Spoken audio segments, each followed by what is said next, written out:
JSSC CGL परीक्षा की CBI जांच के लिए दायर याचिका खारिज, रिजल्ट जारी करने का निर्देश। जेएसएससी सीजीएल कर्मचारी चयन आयोग संयुक्त स्नातक स्तरीय परीक्षा में कथित पेपर लीक मामले की केंद्रीय जांच ब्यूरो सीबीआई जांच कराने की मांग के लिए दायर याचिका पर हाईकोर्ट ने अपना फैसला सुना दिया है। बुधवार को हाईकोर्ट ने इस याचिका को खारिज करते हुए जेएसएससी को रिजल्ट जारी करने का निर्देश दिया है। पिछली सुनवाई के दौरान राज्य सरकार, जेएसएससी और वादियों एवं सफल अभ्यर्थियों की ओर से बहस पूरी होने के बाद कोर्ट ने अपना फैसला सुरक्षित रख लिया था। राज्य सरकार की ओर से गुरुवार को महाधिवक्ता राजीव रंजन, अधिवक्ता पीयूष चित्रेस और जेएसएससी की ओर से अधिवक्ता संजय पिपरवाल ने इस मामले में मजबूती से सरकार का पक्ष रखा। वहीं सुप्रीम कोर्ट के वरीय अधिवक्ता अजीत कुमार सिन्हा और हाईकोर्ट के वरीय अधिवक्ता अजीत कुमार ने बहस की। हाईकोर्ट ने याचिका खारिज करते हुए जेएसएससी को रिजल्ट जारी करके नियुक्ति प्रक्रिया शुरू करने का निर्देश दिया है। इसके साथ ही उन 10 अभ्यर्थियों के रिजल्ट प्रकाशन पर हाईकोर्ट ने रोक लगा दी है जिन्होंने नेपाल में रहकर परीक्षा की तैयारी की थी। हाईकोर्ट के आदेश के बाद अब राज्य में जेएसएससी सीजीएल परीक्षा के माध्यम से होने वाली हजारों नियुक्तियों का रास्ता पूरी तरह साफ हो गया है। झारखंड राजभवन का बदला नाम, अब कहलाएगा लोक भवन। केंद्र सरकार के द्वारा लिए गए निर्णय के बाद झारखंड राजभवन का नया नाम लोक भवन कर दिया गया है। केंद्रीय गृह मंत्रालय के निर्देश के बाद राज्यपाल के अपर मुख्य सचिव नितिन मदन कुलकर्णी के हस्ताक्षर से जारी अधिसूचना के तहत रांची तथा दुमका स्थित राजभवन का नाम लोक भवन किया गया है।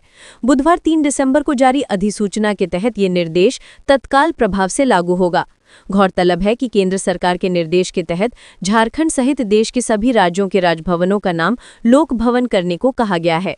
इसके साथ ही केंद्र शासित प्रदेश लद्दाख के उपराज्यपाल के निवास कार्यालय को अब लोक निवास कहा जाएगा। केंद्र सरकार के अनुसार नाम बदलने के पीछे का उद्देश्य औपनिवेशिक मानसिकता को दूर करना है।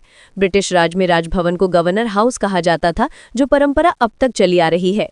बात यदि झारखंड राजभवन की करें तो राज्य गठन के बाद ये पूर्ण स्वरूप में साल 2000 में आया। ये राजभवन परिसर 62 एकड़ क्षेत्र में फैला हुआ है, जिसमें से 52 एकड़ मुख्य राजभवन परिसर में और ऑड्रे हाउस 10 एकड़ में फैला है। इस राजभवन का निर्माण 1930 में शुरू हुआ और मार्च 1931 में 7 लाख रुपए की अनुमानित लागत से पूरा हुआ था। इसका डिजाइन वास्तुकार ब्रिटिश सैडलो बैलर्ड ने तैयार किया था। ये इमारत मुख्यतः ब्रिटिश डिजाइन की है, फिर भी ऐसा लगता है कि इसे स्थानीय जलवायु के अनुकूल बनाया गया है। इमारत की छत पर गर्मी से बचाव के लिए डबल रानीगंज टाइलें लगी हैं, जबकि फर्श, बैठक कक्ष और दरबार हॉल सागौन की लकड़ी से बने हैं। हजारीबाग में भीषण सड़क हादसा, 3 की मौत, कार डिवाइडर से टकराई, 6 घायल, ड्राइवर को झपकी आने से हादसे की आशंका। हजारीबाग में बुधवार सुबह बरही थाना क्षेत्र के गांगटाही पुल के पास एक भीषण सड़क हादसा हुआ।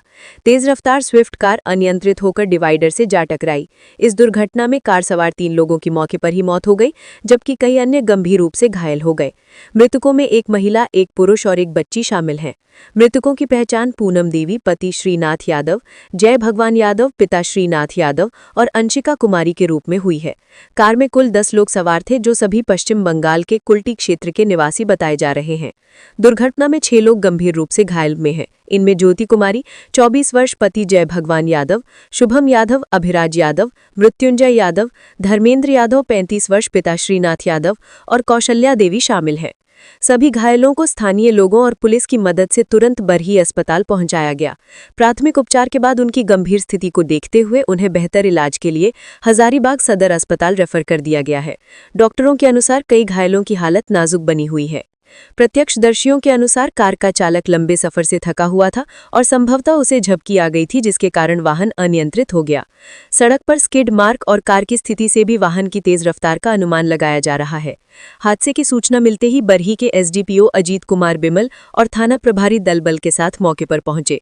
पुलिस ने घटनास्थल का मुआयना कर दुर्घटना के कारणों की जांच शुरू कर दी है। हादसे के बाद पूरे क्षेत्र में अफरा तफरी का माहौल रहा।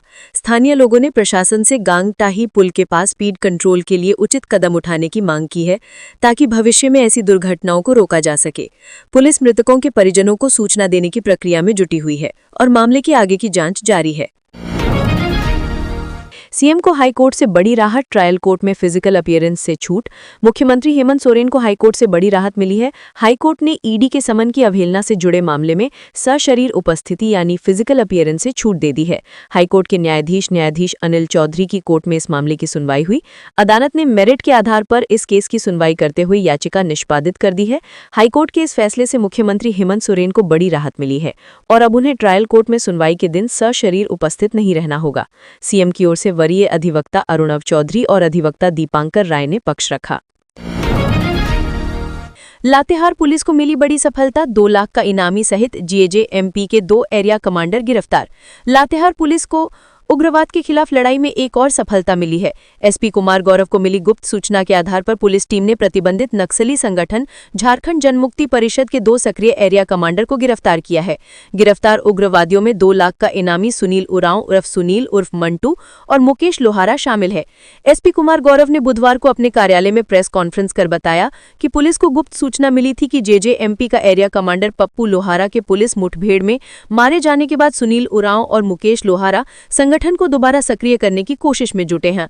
इसी सूचना के आधार पर लातेहार से एसडीपीओ अरविंद कुमार के नेतृत्व में लातेहार और मनिका थाना की एक संयुक्त पुलिस टीम ने विशेष छापेमारी अभियान चलाया। इस सफल अभियान के दौरान दोनों उग्रवादियों को गिरफ्तार कर लिया गया। एसपी ने बताया कि वर्तमान में जेजेएमपी की सक्रियता बेहद सीमित रह गई है। संगठन में अब केवल 4-5 सदस्य ही बचे हैं और पुलिस के लगातार दबाव तथा संगठन की अंदरूनी कमजोरी के चलते वो संगठित होकर काम नहीं कर पा रहे हैं। एसपी ने यह भी स्पष्ट किया है कि उग्रवाद के पूर्ण उन्मूलन तक पुलिस का अभियान इसी तरह आगे भी जारी रहेगा। झारखंड शराब घोटाला, एसीबी ने जिन्हें गिरफ्तार किया है उससे पूछताछ करेगी ईडी। शराब घोटाले में एसीबी ने जिन लोगों को गिरफ्तार किया है उन्हें प्रवर्तन निदेशालय पूछताछ करेगी।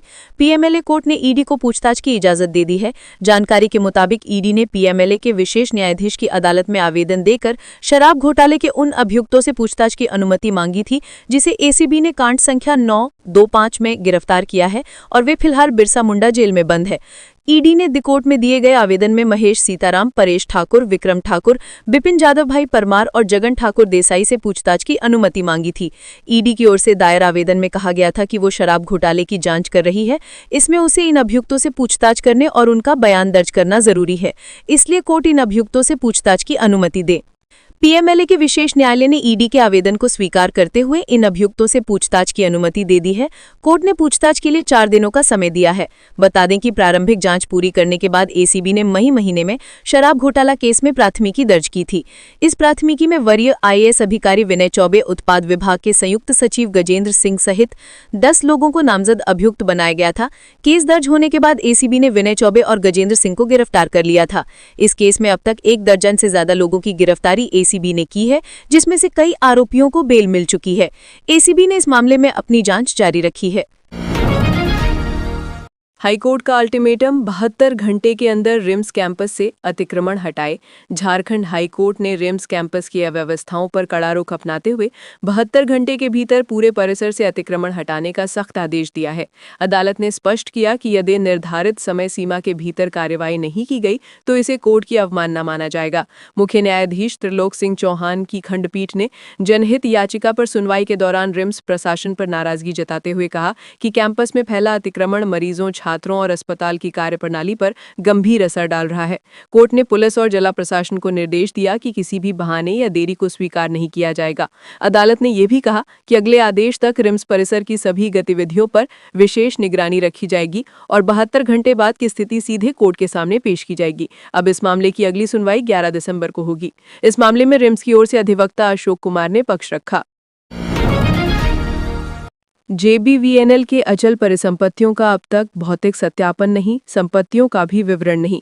झारखंड राज्य बिजली वितरण निगम की अचल संपत्तियों का अब तक भौतिक सत्यापन नहीं हुआ है। साथ ही कंपनी ने अचल संपत्तियों के लिए आवश्यक विवरणों वाला अचल परिसंपत्ति रजिस्टर भी नहीं रखा है। इसका खुलासा ऑडिट रिपोर्ट में हुआ है। रिपोर्ट के अनुसार वितरण निगम में कई वित्तीय अनियमितताएं भी पाई गई हैं।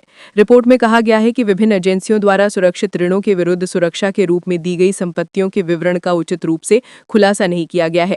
वितरण निगम में CWIP के कुल मूल्य 1559.96 करोड़ में से 7.40 करोड़ का योजनावार विवरण नहीं दिया गया है। स्क्रैप के मूल्यांकन के साथ साथ मात्रात्मक विवरण भी उपलब्ध नहीं कराया गया है। औद्योगिक और वाणिज्यिक उपभोक्ताओं से शेष राशि की पुष्टि लेखा परीक्षा के लिए प्रस्तुत नहीं की गई है। झारखंड के कई जिलों में 10 डिग्री से नीचे पहुंचा पारा, आने वाले दिनों में और सताएगी सर्दी, बरते सावधानी। झारखंड में मौसम ने रंग दिखाना शुरू कर दिया है। मौसम शुष्क है, ठंड में धीरे धीरे बढ़ोतरी का दौर जारी है।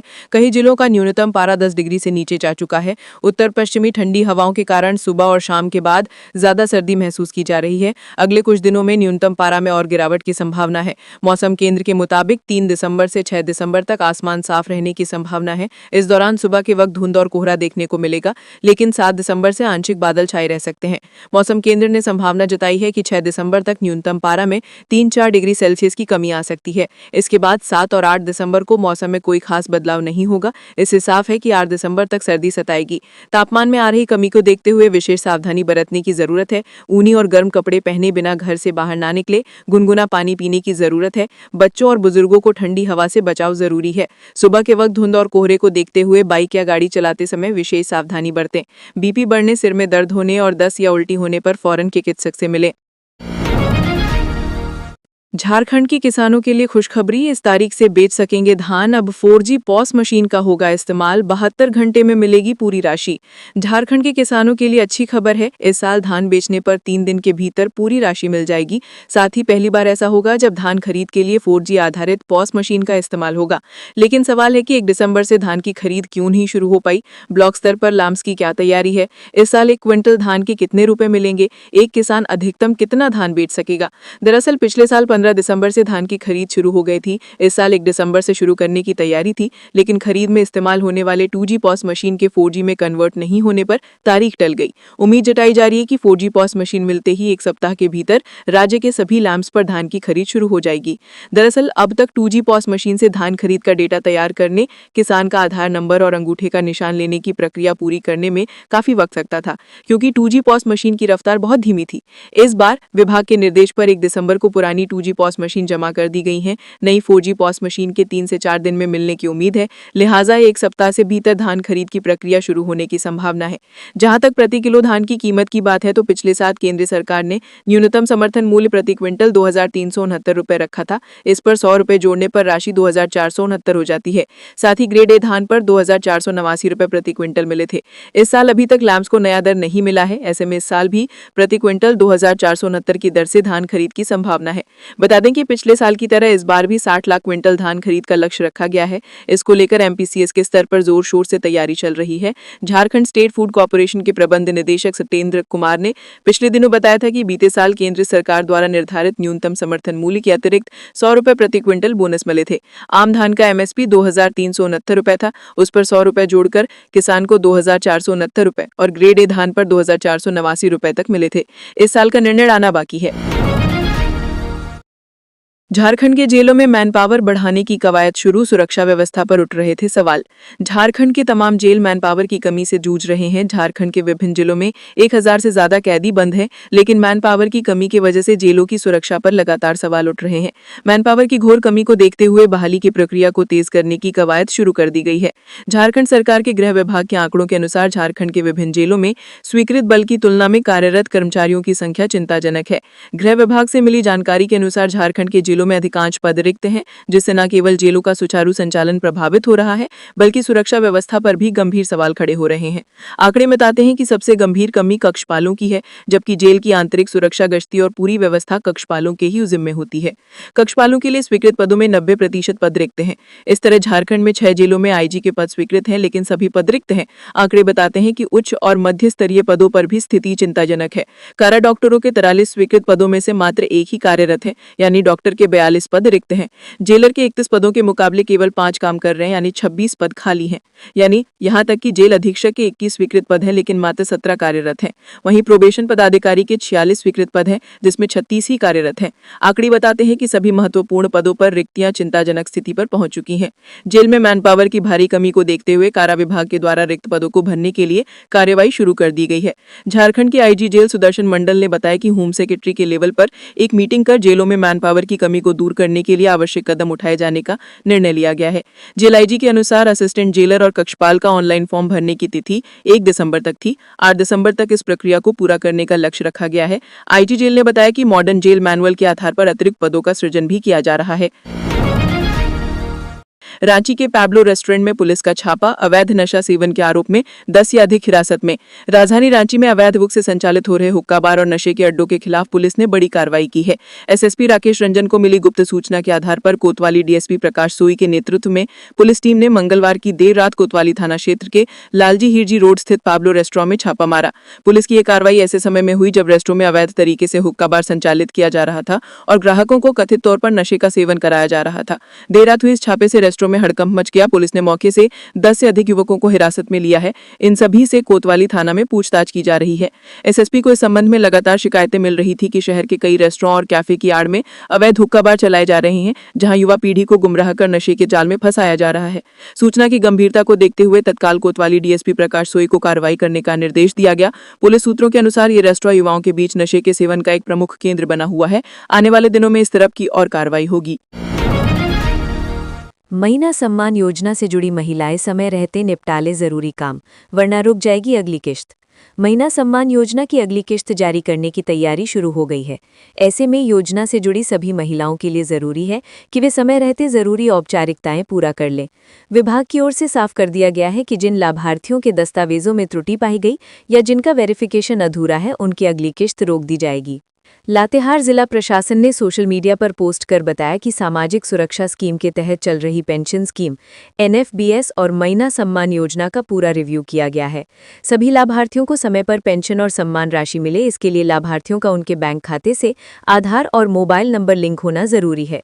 जिन लाभार्थियों का अभी तक खाते से आधार और मोबाइल नंबर लिंक नहीं है, उनका आधार मोबाइल सीडिंग हर हाल में पूरा करने का निर्देश दिया है। आधार प्रमाणीकरण ई-केवाईसी पूरा करना, बैंक खाते को आधार से लिंक कराना, बैंक खाते में डीबीटी सक्षम एनपीसीआई मैपिंग सुनिश्चित करना, मोबाइल नंबर अपडेट रखना, दस्तावेजों में दर्ज नाम, जन्मतिथि आदि की सही जानकारी की पुष्टि। योजना से जुड़ी बड़ी संख्या में महिलाओं के दस्तावेजों में त्रुटियां सामने आने के बाद विभाग ने निर्देश जारी किए हैं।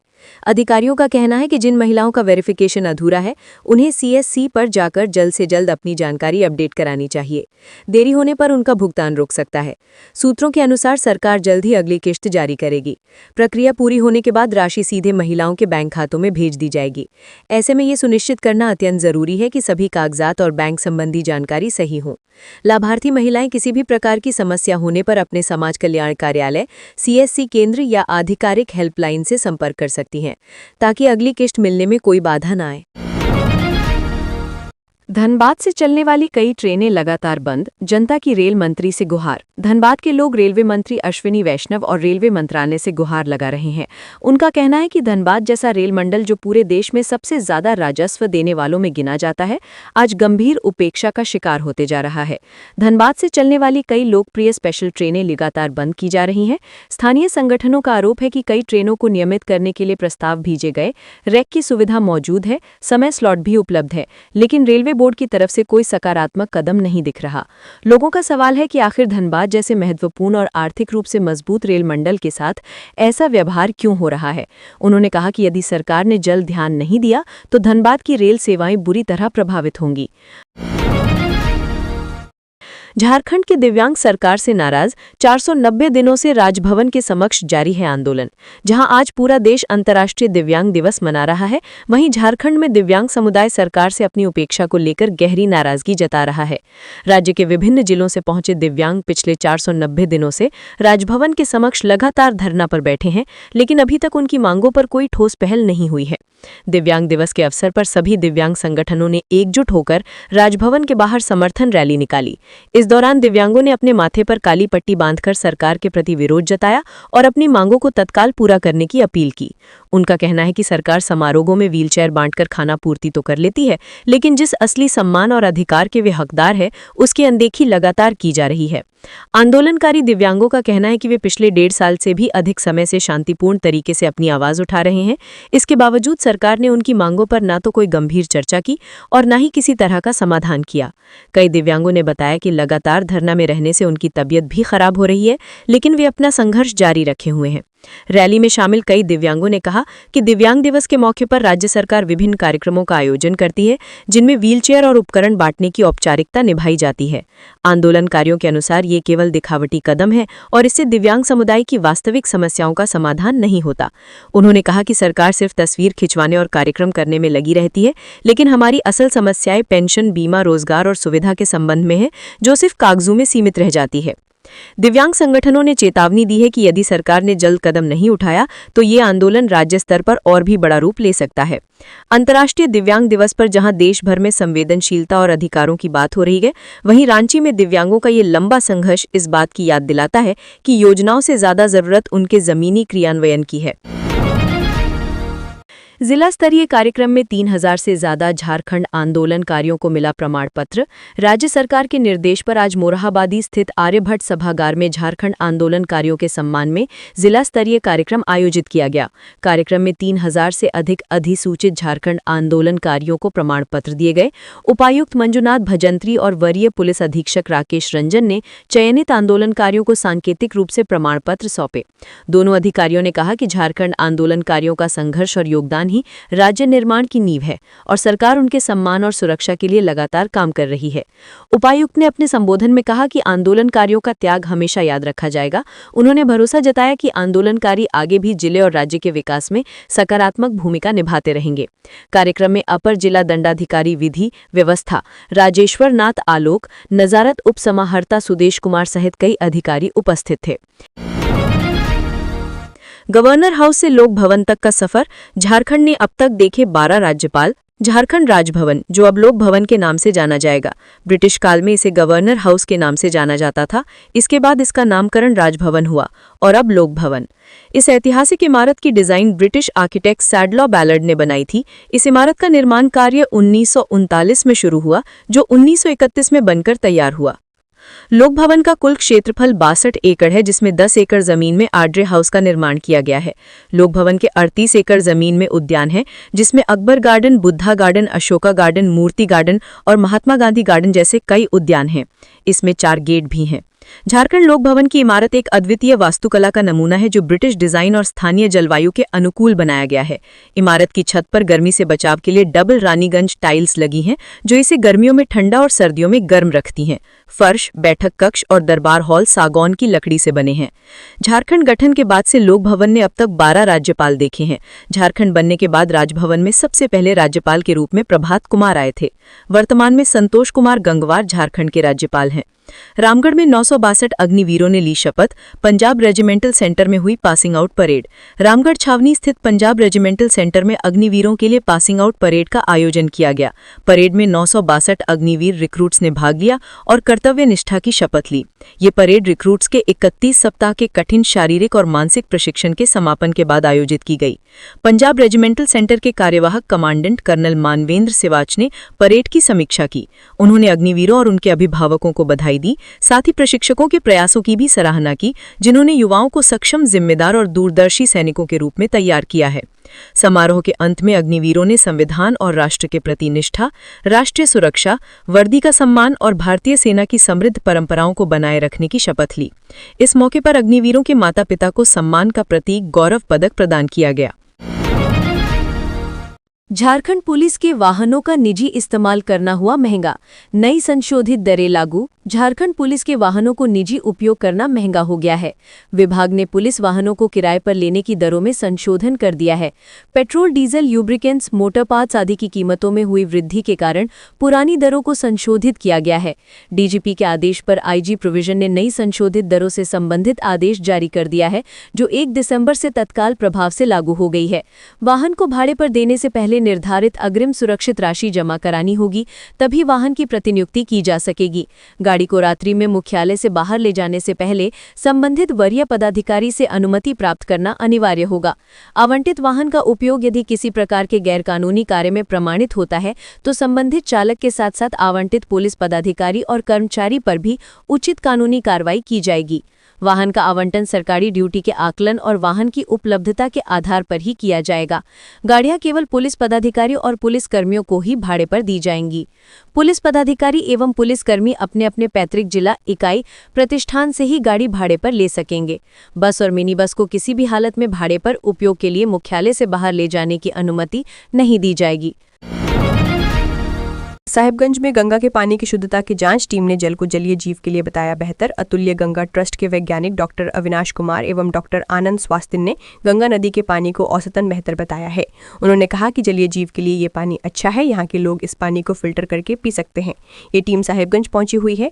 दरअसल ये टीम पिछले साल अक्टूबर माह में आई थी और टीम के सदस्यों ने गंगा जल की जाँच के लिए कुछ नमूने लिए थे। इन नमूनों को दिल्ली स्थित टेक्नोलॉजिकल में शोध के लिए भेजा गया था। जांच में पाया गया कि साहिबगंज से होकर बहने वाली गंगा नदी के पानी का pH, TDS, iron fluoride, sickle प्रदर्शन, ईसी, फास्फोरस, अमोनियम, डीओ समेत दूसरे पानी में घुलनशील तत्व अन्य स्थानों से बेहतर है। जलीय जीव के साथ आम आदमी फिल्टर कर पीने योग्य बना सकते हैं। इस टीम ने पिछले साल यहां कई जगहों पर जागरूकता कार्यक्रम किए थे। इस साल एक बार फिर से इस संस्थान के 2 वैज्ञानिकों ने साहिबगंज के मुक्तेश्वर गंगा घाट के पास से गंगा का नमूना संग्रह किया है। इसी तरह ये वैज्ञानिक जिले के 5 पॉइंट से राजमहल, उधवा तक जल लेकर आगे बढ़ते जाएंगे और अपनी यात्रा पश्चिम बंगाल के गंगा सागर तक समाप्त कर देंगे। दरअसल ये लोग 24 नवंबर से हरिद्वार से जांच सैंपल लेना शुरू किया था, जिसमें प्रयागराज, बनारस, पटना, कहलगांव, साहिबगंज से नमूना लेकर 5 दिसंबर को गंगा सागर तक यात्रा खत्म हो जाएगी। साहिबगंज में जांच के दौरान डॉक्टर रंजीत सिंह और ट्रस्ट के एक अन्य सदस्य भी उनके साथ में थे। सेवानिवृत्त सैनिकों ने देश राष्ट्रहित में कार्य करने के लिए एक संस्था बनाई है, जिसका नाम अतुल्य गंगा ट्रस्ट रखा गया है। इस ट्रस्ट में सैकड़ों सेवानिवृत्त फौजी सदस्य हैं और गंगोत्री हरिद्वार से लेकर पश्चिम बंगाल के गंगा सागर तक पैदल मार्च, जलीय मार्ग, साइकिल से भ्रमण कर जगह जगह गंगा के पानी के सैंपल लेकर संग्रह कर दिल्ली लैब से जांच करवाते हैं। धनबाद में आरपीएफ ने दून एक्सप्रेस के महिला बोगी से 3.5 लाख के 35 जीवित कछुए किए बरामद। आरपीएफ ने वन्य जीव तस्करी के खिलाफ चलाए जा रहे ऑपरेशन वाइलिप के तहत बुधवार को धनबाद रेल मंडल में बड़ी कामयाबी हासिल की है। टीम ने योग नगरी ऋषिकेश हावड़ा दून एक्सप्रेस ट्रेन की महिला बोगी से इंडियन फ्लैपशिल प्रजाति के 35 जीवित कछुओं को बरामद किया है। अंतर्राष्ट्रीय बाजार में बरामद कछुओं की कीमत करीब 3.5 लाख रुपये आंकी गई है। वरीय मंडल सुरक्षा आयुक्त के निर्देश पर धनबाद आरपीएफ पोस्ट की टास्क टीम स्टेशन के प्लेटफॉर्म पर रूटीन जांच कर रही थी। इसी दौरान गुप्त सूचना मिली कि दून एक्सप्रेस ट्रेन की गार्ड ब्रेक से सटे महिला कोच में तस्करी के लिए कछुए ले जाए जा रहे हैं। सूचना को गंभीरता से लेते हुए आरपीएफ की टीम तुरंत प्लेटफॉर्म नंबर 1 पर पहुंची और उक्त ट्रेन के रुकते ही महिला कोच की गहन तलाशी शुरू कर दी। तलाशी के दौरान कोच के सीट के नीचे कपड़े के 3 थैले लावारिस हालत में मिले। कोच में मौजूद महिला यात्रियों से पूछताछ की गई, लेकिन किसी इन थैलों पर दावा नहीं किया। तो ये थी आज की झारखंड के महत्वपूर्ण बड़ी खबरें। अगर आप इसी तरह झारखंड के हर छोटी से बड़ी खबर की जानकारी पाना चाहते हैं तो आप हमारे चैनल को सब्सक्राइब करके रखें। तो हमें दीजिए इजाजत, फिर मिलते हैं अगली न्यूज़ में। धन्यवाद।